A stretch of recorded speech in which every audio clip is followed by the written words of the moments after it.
We are live. Wonderful. Hope everybody's had a good, well, I mean, unless crypto looks like, well, I mean, I don't know. What looks worse, silver or crypto right now? For these price swings, market cap wise, I know people have written about it, but I'm just wondering by how much these market cap swings are just insane.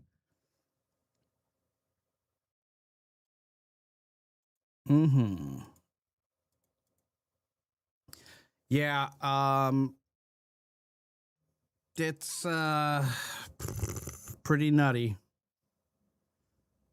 Pretty crazy.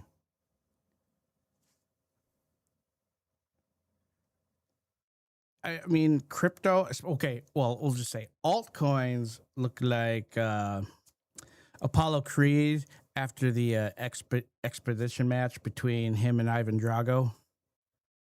That's what the altcoin market looks like. But interestingly, I'm not going to talk about crypto. We're going to go over silver here. We've got a couple more minutes before we'll start. But the interesting thing is that Bitcoin, I mean, up until just a little bit ago, actually underperforming the rest of the crypto market.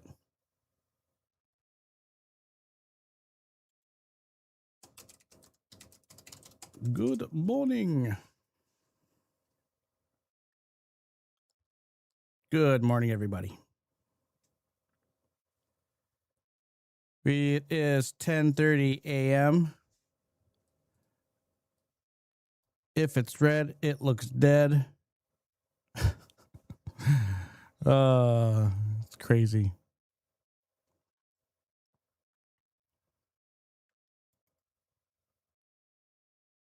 Everybody who's gotten into metals lately, man, it's you got in at a crazy time and kind of the high. We'll see what happens over the weekend with the shenanigans that suppliers and centralized entities can do. Should be kind of fun. I mean, regardless, the demand for a lot of industrial metals is just extremely high, and we just don't have a lot of ways to get more of it. Like I said in that one video, it's not like you can just call the Discovery Channel and ask for some bearded men with a backhoe to just go to some random hill and start digging a hole in it, and boom, you have new metal.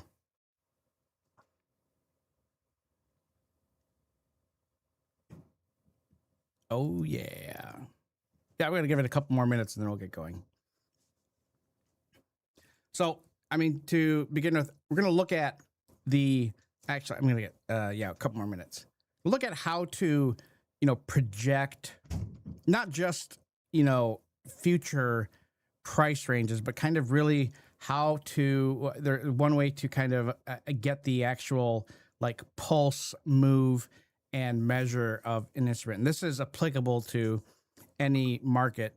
And these methods are from Connie Brown, the late Connie Brown. She was the greatest living trader and analyst. She passed away October 15th of last year, so a huge loss to the trading and technical analysis community. But these methods were developed by her. If you want to understand or learn more about her methods, there's several books. One of them is there's a technical analysis for the trading professional. No, I'm not sharing links because or like you can just Amazon these. Watch the recording if you miss them. So technical analysis for the trading professional. Her book on Fibonacci analysis is just called Fibonacci Analysis. This is a great one, especially if you like Elliott Wave and all that jazz. She doesn't have an Elliott Wave book too. And then her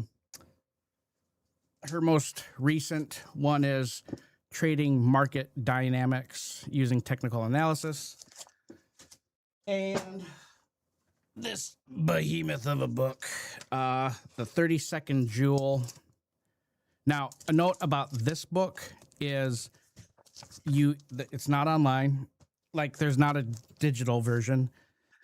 You have to go to the Elliott Wave International, Elliott Wave Institute. They have taken over the publication of that book since she passed. So those are some books of hers that are fantastic. And what's great about Connie's style of analysis is that it's really geared for the uber nerd and for the and specifically for the style of trading. And she makes a point several times that, you know, technical analysis, there's a difference between, you know, what types of forms of technical analysis are applicable to people who are analysts, to those who are using it for trading and for the purposes of making income. You know, there's a big difference. But this is applicable to both. So diving right in. If you see on the top left, I got to point this way. Step one is fibs. So what we're going to do first, again, this is for silver. I'm doing this on silver because, well, it's just a fun thing to talk about. For the first time in many decades, commodities are a lot of fun. But this is applicable to any instrument or asset, anything with a chart.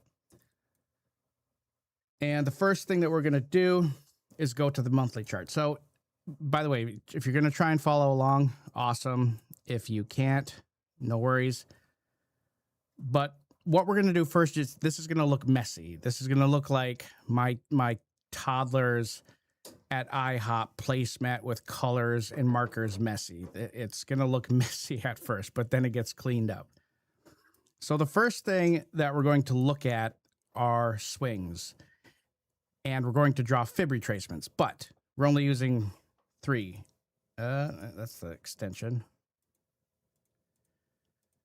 So the 382, the 50, and the 61.8. That's the only levels we're using. And we're just going to look at swings, and we're going to look for that we're not drawing from high to low, low to high. We're going to start at a higher low, but we're going to retrace it to the strong bar of that move. And the strong bar is going to be the one with the most, where the largest range. So that could be a percentage, or it could be, you know, just a single dollar tick point amount. In this case, this is where you would draw from high to low here. So there, then that's boom. That's there, put it there, leave it. We don't change it. Yes, absolutely. Yeah, I mean, I don't want to take up too much time doing this, but by default, if you're using TradingView, it's going to look like, it won't look like this. You'll have it, let me just save this as, because by default, oops, where's the applied default? By default, yours will look like this, but, and you know, if we have time, I'll get into how to set that up. So there we go. That's that first swing. Next swing, and again, these don't have to be like huge, enormous, obvious ones. A lot, you know, one thing that Connie pointed out is that gaps are important. So you start at some major swing, high or low, and then you also draw to gaps. These ones are quite low here.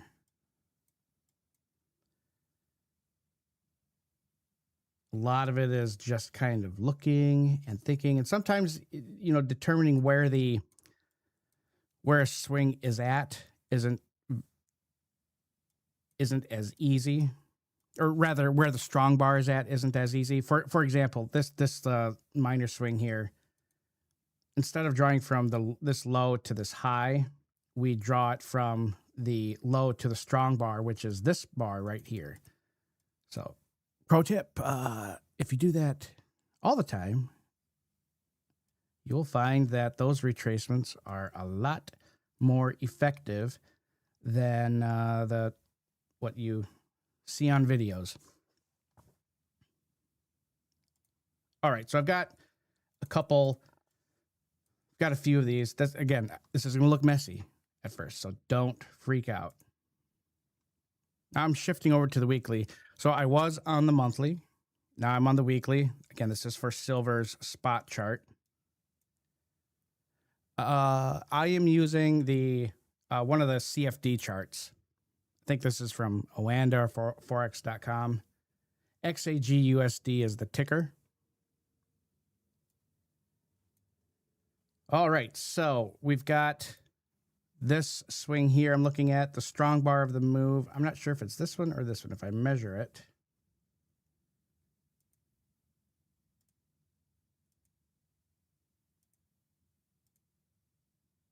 it is this candle back here. So I'm going to go from here to the top of that bar. Not this one over here, but the one next to it. That's the swing bar. And what you'll notice is that right here, you'll see two fib levels on top of one another. And that's what we're looking for. This is what we want to have happen. We don't want 50 on top of 50, 382 on top of 382. We do want different retracement levels from different swings to kind of compile on top of one another. We want to see what Connie called confluence zones. And let's see here. Where's the strong bar in this one? This one's a little harder to catch. I think it's this one. No, it is the one all the way down here. Find a different kind of move. I don't want to catch a lot of the smaller swings here because it's going to be a little more difficult, but all right, here's another good example of one where you don't go from here down to here. The strong bar is right there. So the bottom of that. Like I said, it's going to look messy. This is going to look, for those of you just joining, this is going to look messy. It's going to look like a big goddamn mess, but it will get cleaned up. And then we move on from there. And this might be done very sloppy because, we got an hour, but I don't want to spend the whole hour on it. Let's see, this swing, it's a small swing inside that minor one. There we go. Let's move over to something more recent. This is a big cluster. Man, silver is just the worst looking chart until you get to where we are today. So this might be a fun one. This is, I'm measuring the range. So that's 215, 217. That's where the top is. From below to the top of that strong bar right there. Again, you're seeing more and more of these different fib levels, these different retracements popping up on top of other ones that we've done prior. This is a swing. There's this. That's a weird one. That has to be the strong. Well, wait a minute. Is it?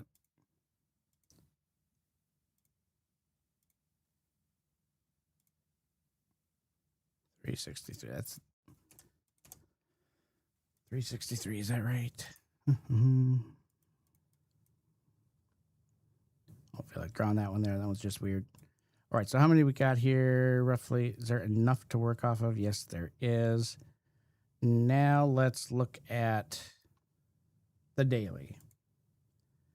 Again, this is going to look very freaking messy and wonky and weird. But the point is we need this mess to continue to the next step, and that's where we clean it up. And the first thing we're doing here is we are identifying the confluence zones, Fibonacci confluence zones, because this is going to help us determine the kind of pulse, the range, the kind of how things move and are measured in the kind of life cycle of an instrument. Oh, let me see that query you were asking about back here. There's a question about this one.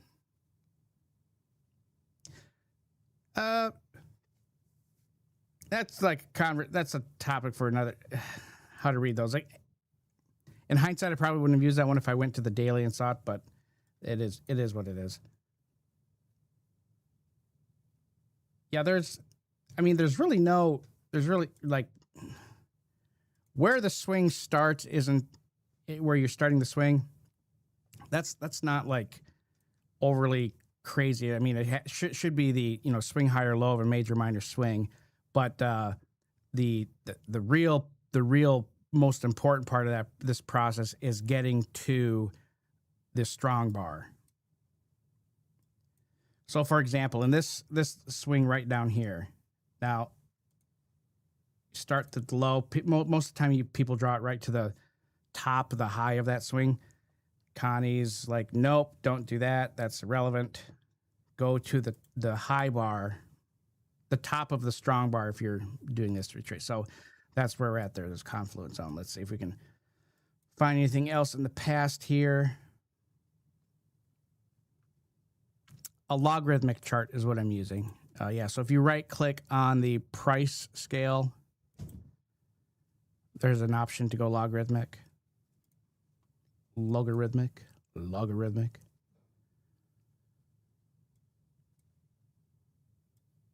Yeah, like I said, this is like full nerd mode. So, yeah, it's there's no fun excitement here. Actually, this is exciting to me. All right, let me scroll all the way out and see what we've got.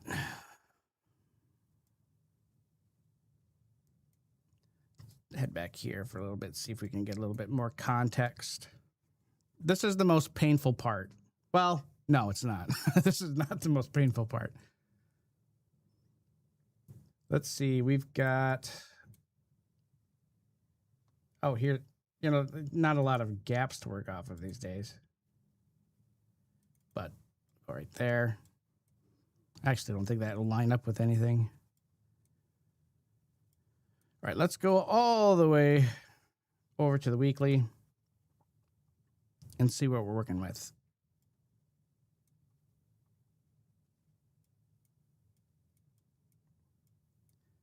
Rather the daily. Ugh. All the stuff that's happened right now is kind of pointless and worthless to us because there's just not a lot of activity. But we do have a pretty good selection. Now, if I was doing this on I've already done this on my own, but if I was doing this new, I would definitely spend a lot more time on the swings to really get a really good, strong collection. But just for teaching, demonstration purposes, we'll just stick with this. Well, let me actually get a couple more from these recent mess of price action that we've had.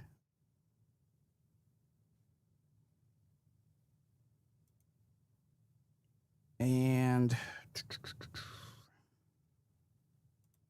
yeah. Okay, so after we've done that, then this is the part that you have to kind of use your eyeballs. What you want to do is find those levels where they're kind of stacked on top of one another. So you have one very obvious one right here. And now I'm going to take the horizontal line and put it down there. You can color it whatever you want. I'm just going to call these blue, easier to spot. There is a chunk down here.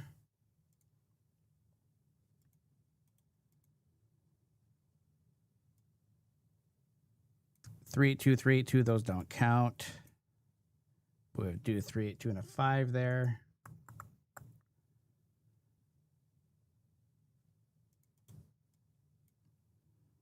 And if you were to do this, across multiple weekly, monthly, daily, doesn't matter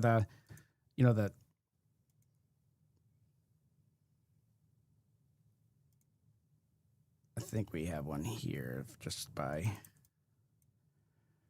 yeah. I don't know if I want to add that one. I'm just talking to myself here for a second. Strong bar is this guy. Yeah, I'll put one there. All right. So we've got that. Now you can either delete all of these fibs. Oh, ooh, I got to do 1 second.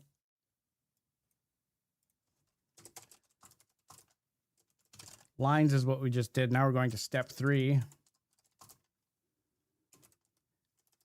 Boxes. This is so much. This is very wonky stuff.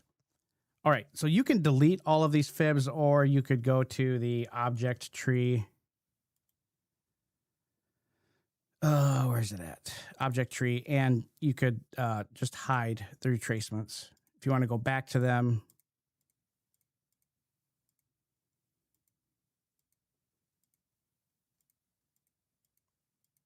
this is what long-term, this is marking up a chart. This is what we're doing. Whatever asset you trade and do the most with, this is the, at least this is the process I go through. So now I've got these lines here. Now we're gonna get into some drawing. I'm gonna recommend that you turn the magnet off for this part. Now we need to get the box, which is, if I can remember, here it is, rectangle. So we're gonna draw a rectangle from, or square rather, either or, from line to line. Now, this is the part that can get tedious and a little frustrating, because normally you'd have a lot more of these lines on the screen, maybe like a ton more, but maybe 3 to 5 more of these lines identifying confluence zones.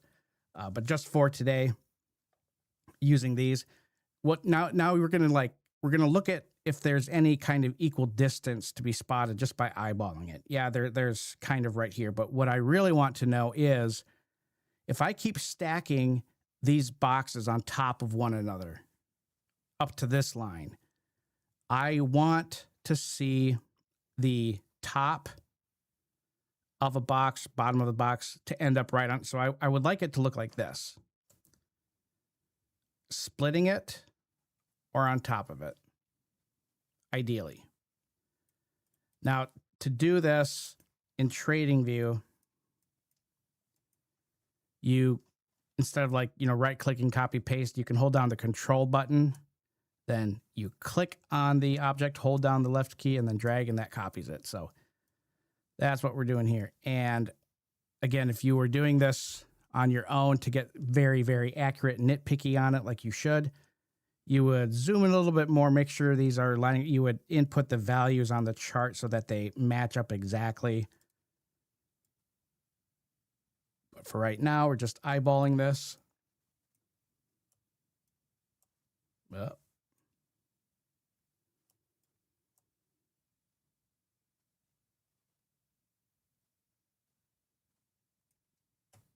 and there. Not perfect, or because we've had such an expansion,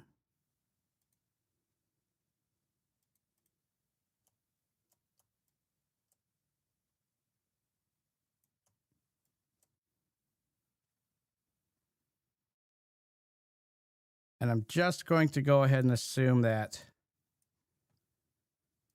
if I did a fib there, that would kind of line up a little bit. Close enough. Not really, but that's not the point. So we've done the boxes. And I'm not going to use these smaller ones. I'm just going to use the bigger ones that we drew. Actually, let me go back to this, because oops. Bear with me 1 minute while I do that. Ta-da. That's fairly close to the same ratio. I want to see, though, if that lines up better.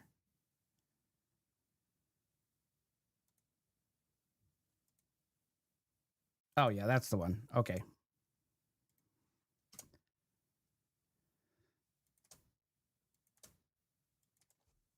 reason I'm going with this one, we drew the first box from this blue line to this blue line.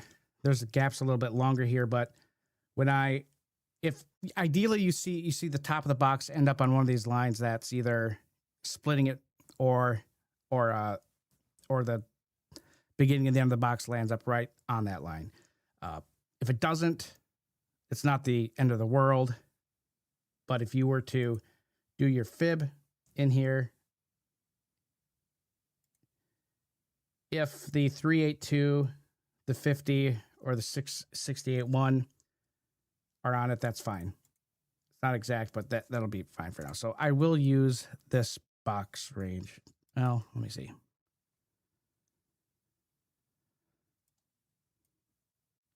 Man, it's a long ways up there. That's funny. The bottom of this goes to...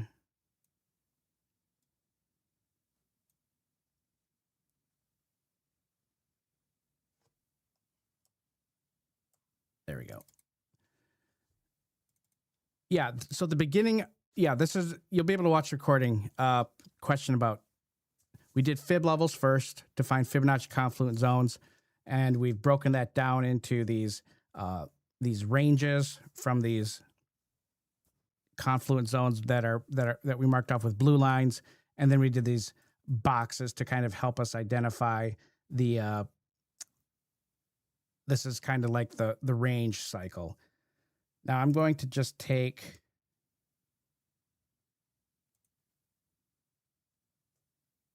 I'm going to make a bigger box out of all of those and just build on to it from there.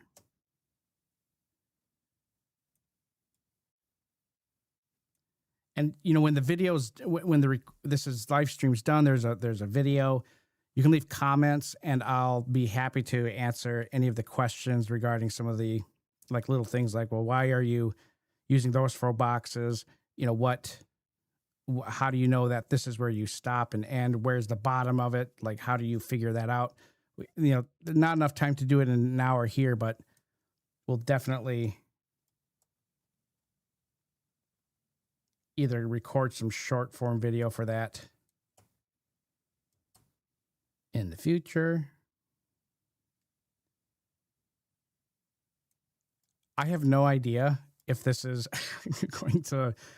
this is a very fast way to do this, but I have gotten requests to do it again. So I figured, hey, we're doing silver is going crazy, gold's going crazy. Everybody's all hippity hoppity hoo on commodities.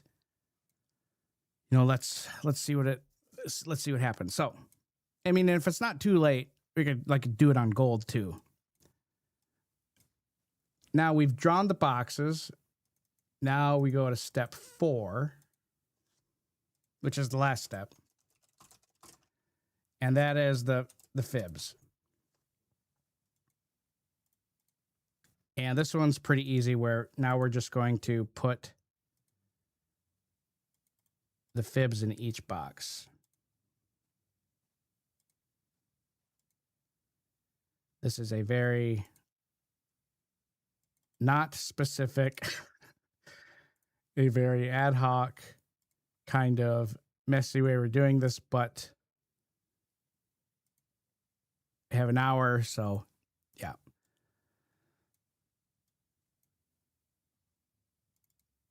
All right, so now we look over here, and this should essentially be kind of the pulse and the life of silver. That these are the fib levels to watch, and the most important thing here isn't so much the 3 levels themselves, because that you'll need those are for trading. But what you really want to watch are the big open gaps between each channel. Connie was very specific that is where things like buzz through, and where the channels exist, that's where the chop is. But the breakouts out of them, when they do break out, they tend to sustain through there until they go to the next one. So the next range is in the 135 to 140 zone as the kind of the next area for silver. If it were to move higher, that is where you would see it kind of move around and chop around a little bit. Okay, that was a little faster. Let's look at gold. And we did it on, oh, sorry, not yet. There's another way. Ooh, good time on this. I wanted to get through this in about 30 minutes, which I did. Okay, I'm going to do the horrible thing of, I'm going to get rid of all of these indicators. Again, this is recorded. You'll be able to watch. But here we go. Where are we at? I don't want to hide all. I want to get rid of them. Oh, yeah, here we go. Remove all 35 drawings. All right, so this one is a little wonky. This method you have to get out of the 30-second joule, but this is Euclidean geometry. This is weird stuff. So the first step on this is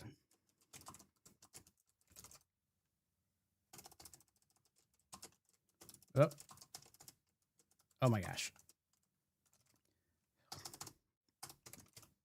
I type. I know what I'm doing. We're going to square the chart. What do I mean by square the chart? We need to get a certain on the scale, we want a certain like amount to put this chart at. And we can use any major swing. So we could use, I don't know. Ideally one with maybe a gap of some sort.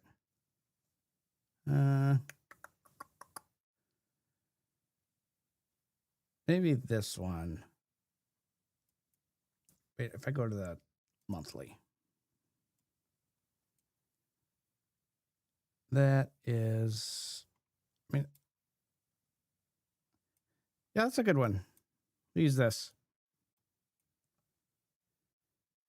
So I'm going to ignore this low here. I mean, it's well, we'll see how it goes. This is a weird part. Just warning you, it's a little funky. Although I just don't like, I feel like this is going to be a little easier to do on. Yeah, let's do this one. So here's the strong bar of this move. There's the low. This is going to get weird. We're going to go to the circle tool, okay? And we're going to draw it to the top of that strong bar, okay? So we have a circle. Awesome. Now we're going to copy the circle, all right? We're going to control, hold down the left click so we copy it. And you'll see in the middle there where it says like add text, but if you hold on to it, you'll see the dot in the middle. We want to keep that on the first circle and kind of move it around. And what we want to have happen is we want the curve of our circle somehow to like end up, you know, where the swing lows or swing highs of a major minor swing are at. That's what we want to see. Oh, shoot, actually, I forgot the first step. Here we go. This we're going to do that right now. So there's a tool in TradingView. Where is that? The Gann square fixed. That's the one we want. Sorry, well, I don't remember if they changed it or not. Let me see. Yeah, regular Gann square, which isn't even really like Gann square. I'm not drawing that from there. Then I'm going from here to here. So the top of that strong bar to the swing here, that's what I want. This is the number we want down here. 5832. Okay.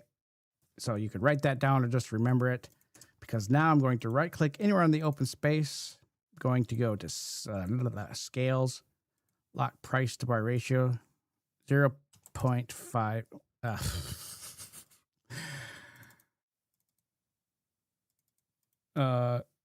Hold on. No, don't do that. I totally forgot what it was. Okay.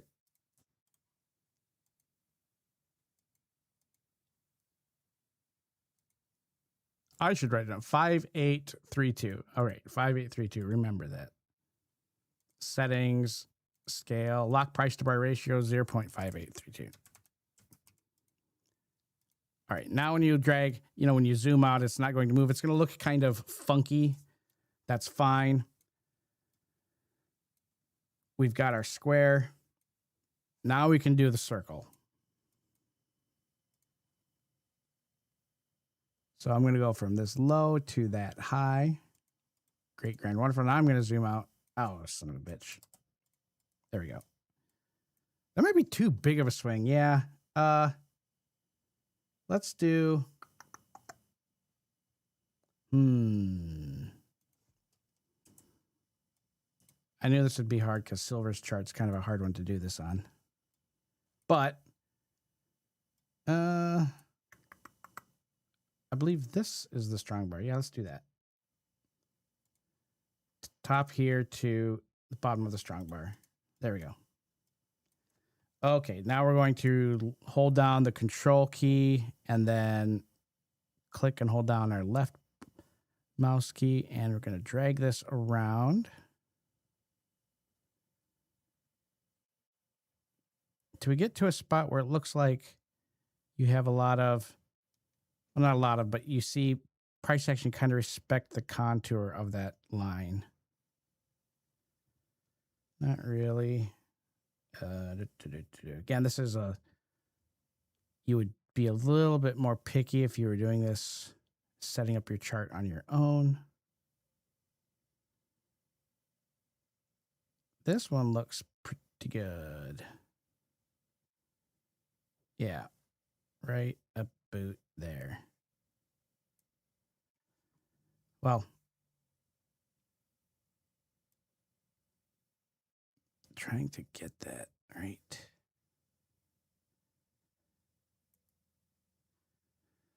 Meant to turn the magnet off there. All right, so we've got one. Now we're going to do the same thing. Copy that first circle. You could do the second, but we're going to build it on the first one again.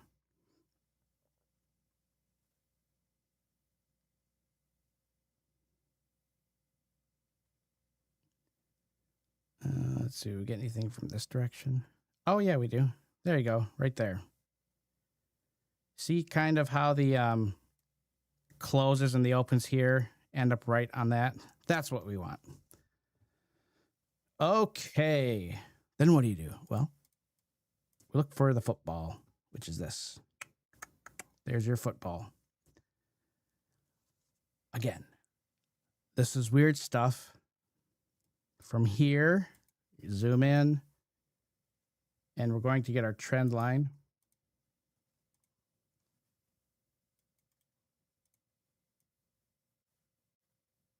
All right.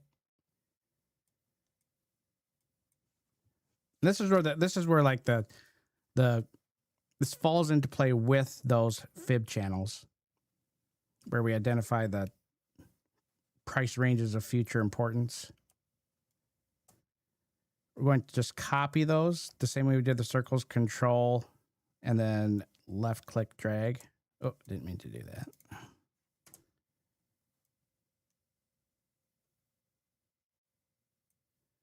have lines on each of the footballs. Now, we don't, well, depends on the asset.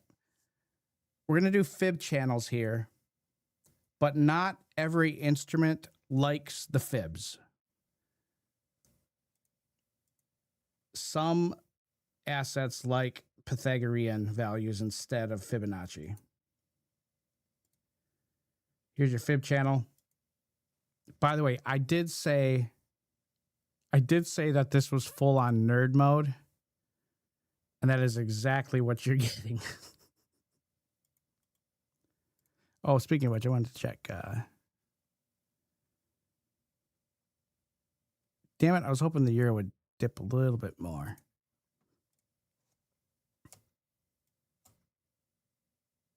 I am the crypto. I am the bald guy. Yeah, the crypto person. Yes, the crypto person that stonk twits. All All right, so like we did with the other fib channels, we're going to just kind of copy these and stack them on top of one another. I'm not trying to be overly exact here, but I hope you get the idea.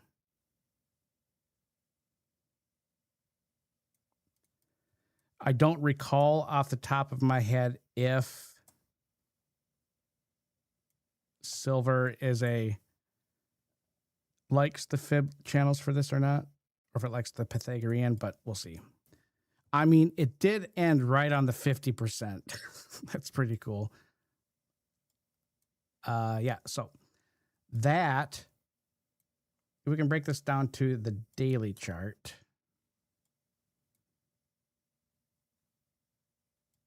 Oh, yeah, I think does Trading View? No, that's all right. Fine. Just go back to the weekly. And there you go. So in the future, after you've, put this together, kind of leave this as is. And you would have your horizontal fib levels too. And they all kind of intersect into one blob of an area. And that is a great future way to determine where if something keeps moving up to price levels that you've never seen before, you always want to know, okay, well, what is the, oh, sorry, I didn't update these as I went along.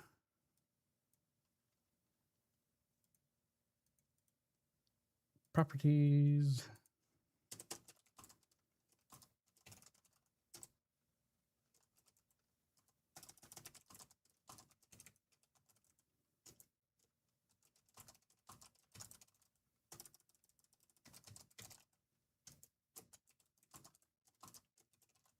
There you go.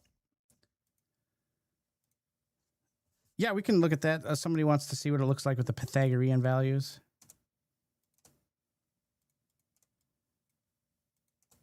Because of math. Connie identified in her book, there's three things that she identified. Just because I want to say them correctly, looking in my notes here, we just did this was the Euclid proposition, construct an angle bisector for a given angle. There's the second one is a perpendicular bisector of a line segment AB.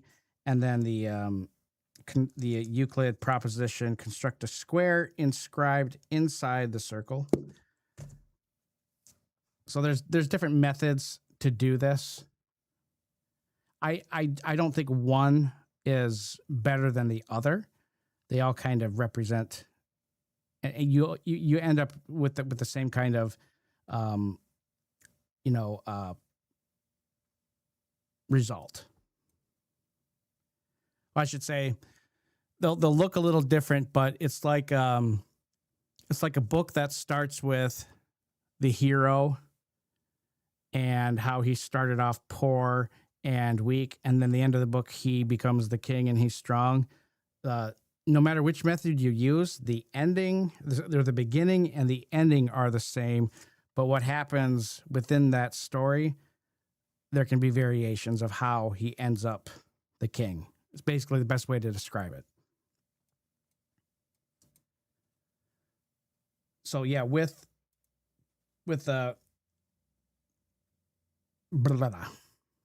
Pythagorean values, it's going to look like this. I have a Pythag. There you go. Oop, didn't mean to have those other angles in there. The 110 and 2. Leave those out for now. But that's what these look like.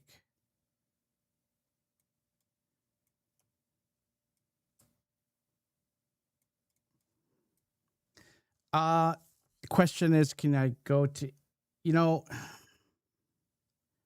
TradingView isn't the best at maintaining the ratios here. Let me look though. If I go to logarithmic and Yeah, it's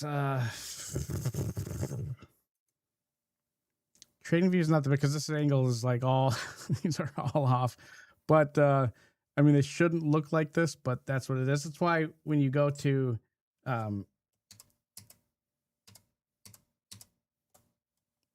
this is like a separate chart that you would just want to you know, keep.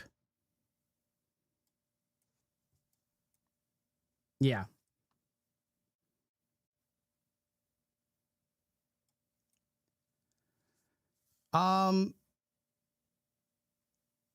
For gold, I don't really have enough time. Could do, like I might do something for that another day. So there's another side to this. We did the football for those two, but then this is the section that you kind of get the like the extreme angle of movement. Wait, where'd you go?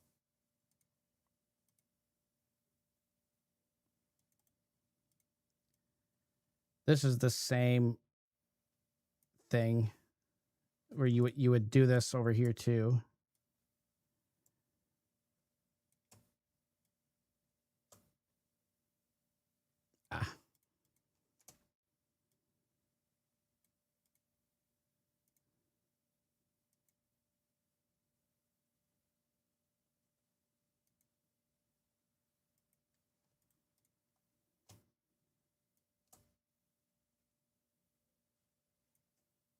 Oops. I'm not being overly precise here.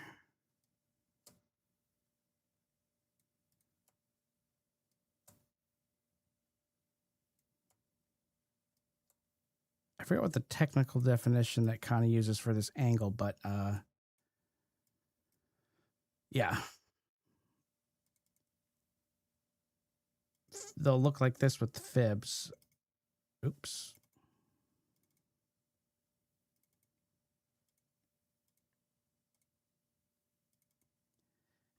It is a lot of work. It is a lot of work. So there was a question about, you know, like why don't fib extensions work? They do. Fib extensions are great. The fib extensions on the swings are awesome for trading purposes. I mean, like if you've ever tried trading for a career, you'll know that you know, people things still respect technical analysis, but the you know, trading, there's that emotional component in it where things just kind of go wonky. And so that is that. Again, this is recorded.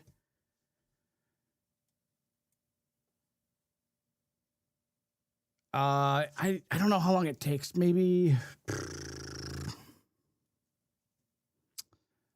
Ooh, that's a good question. It doesn't take very long to have it. It doesn't take very long. Yeah, we could. I guess it won't take long to do it on gold, but we could do it on gold. This, that what I just did there. Yeah. Let me go. For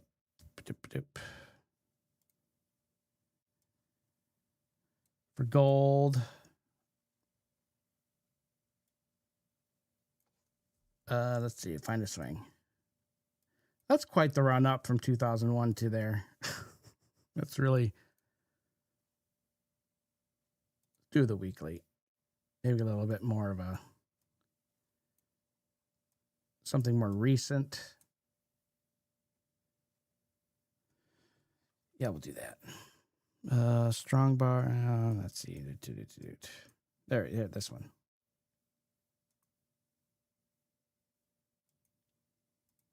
And square top of the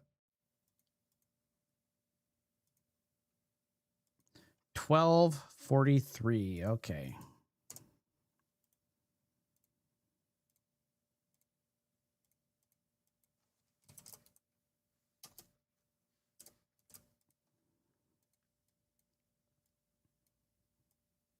$12.43.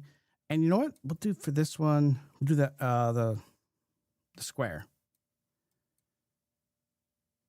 Now, let me just, man, my brain.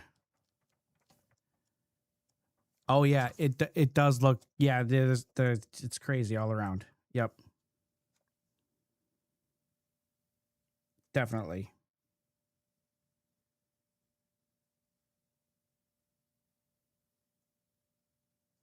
Yeah.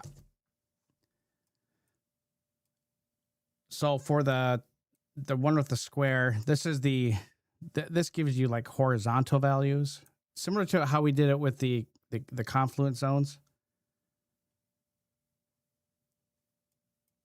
So, and this one is you don't really, this one's, let's do it this way. This is the same thing, but we only need 2 circles for this.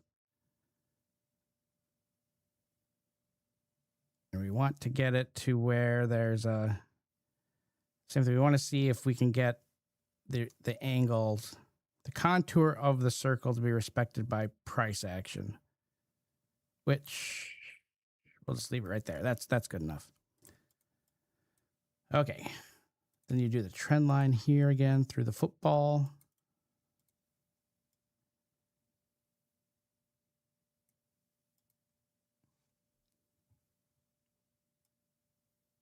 And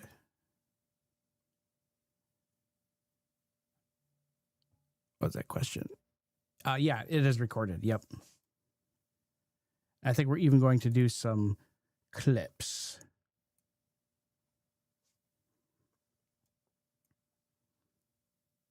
And then you do the, whoops. Copy these again.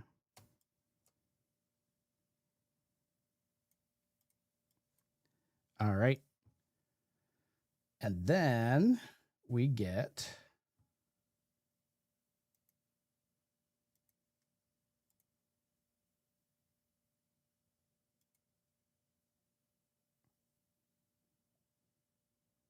oh, you know what? Sorry. This is where it gets a little funky wonky. The Gantt square fixed, because this will keep this way you don't have to like try to keep the ratio. So that's what we want there. Oh, whoa. Till it hits the top.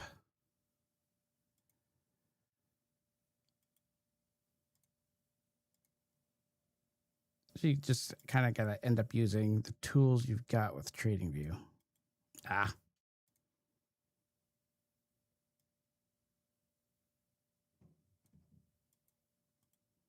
Get rid of that. Nope, that's not what I want to get rid of. I want to get rid of this. Boom. All right. Oh, hold on. These books are falling off the desk. Ooh, you know, that's a good question. I'm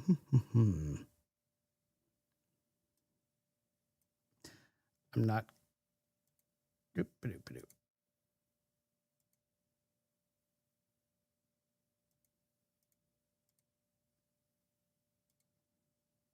Michigan, where we have exploding trees.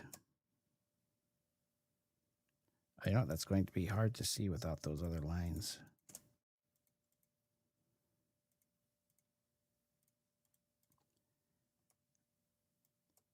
Yeah, in the fib channels that we did before,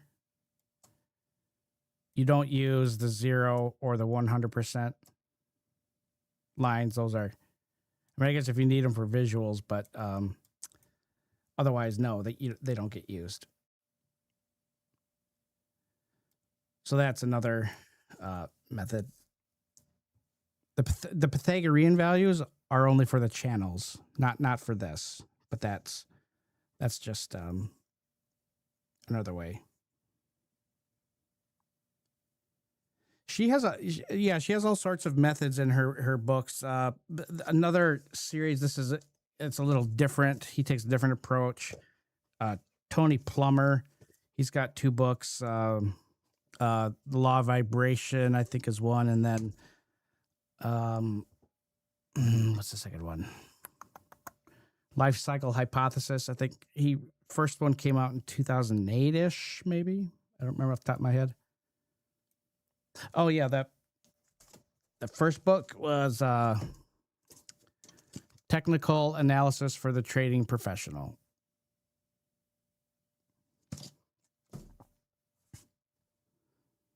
Second edition. Yeah. Yep. Used to be required for the CMT program. I don't know if it is anymore. Not sure.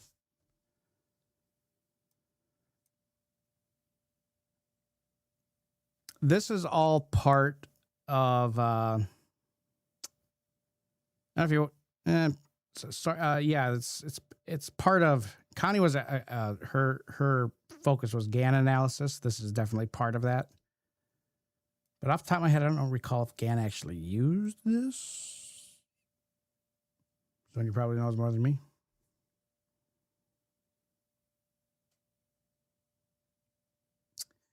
There is, yeah, I'm pretty sure you can find them on Amazon. Yeah. Anyways, that does it for me. There's a recording. So yeah, we kind of went through this very fast. I mean, if there's more interest in this, going more in depth, a lot slower, and getting through the specifics and looking at it in instruments, I mean, that's something you can definitely do in the future. But had some requests for this to look at, you know, future prices that have never been traded. If you go back to the beginning of the video, you look at how we drew those Fibonacci channels, those confluent, or we drew all those retracements. Look for the Fib confluence zones, put lines on the chart, created the boxes, mapped it out, and then we built the Fib retracements inside that. And that gave us the price levels to look at in the future where price has never been. But if it does break through, makes new all-time high, like where is something likely to pause? Where is it likely to like halt or, you know, have difficulty moving further? That's always the thing that people, you know, want to know. If something makes, like, especially in the stock market, if something makes new all-time high, well, like how high is too high? Like where is it naturally going to find a place to kind of pause? And, you know, there's a lot of different methods to do it. This is the one that I've been using for a lot of years, and it works great for me. Is it perfect and exact? Nope. But does it give you a pretty good, you know, start to a value area of importance that at least for me it's shown to be a good place to identify where things should be taken off the table, or and these all end up being very strong support levels again. So yeah, it's a pretty helpful, fun stuff. It takes a little while at first. I mean, the concepts aren't difficult to understand, but it's I mean, you will want to punch your monitor a few times when you first start doing this, because depending on the charting software you use, the drawing tools may not let you move as precisely as you want to. Like this is Optima by Market Analyst. They, you know, the drawing tools here are a little bit more, you can be a lot more precise. TradingView it's not awful, but it's what most, you know, people use, and it's a great platform. And I don't think you're gonna notice a huge difference doing this with that on TradingView versus another, whether you're using like Elliott Wave, NinjaTrader, whatever. Yeah. Well, thank you all for coming. Again, this was like total nerd mode. Wasn't for entertainment. This was like total nerd chart art funness. So yeah, I hope you guys all have a good rest of your Friday. Take careful if you're out in the northern climates like I am. Stay warm, and have a good rest of your